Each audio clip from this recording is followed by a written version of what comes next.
ஆறுபடை வீடும் அருள் வழங்கும் முருகா அருகே நீ ஓடோடிவா.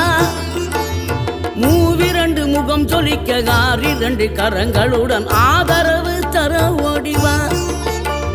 ஆறுபடை வீடும் அருள் வழங்கும் முருகா அருகே நீ ஓடோடிவா.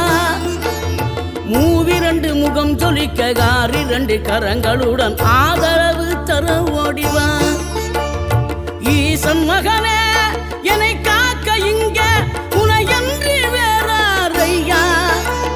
நெஞ்சார நான் நினைக்க பஞ்சாமிர்தம் கொடுக்கும் ஒரு தெய்வம் நீதானையா. ஒரு தெய்வம்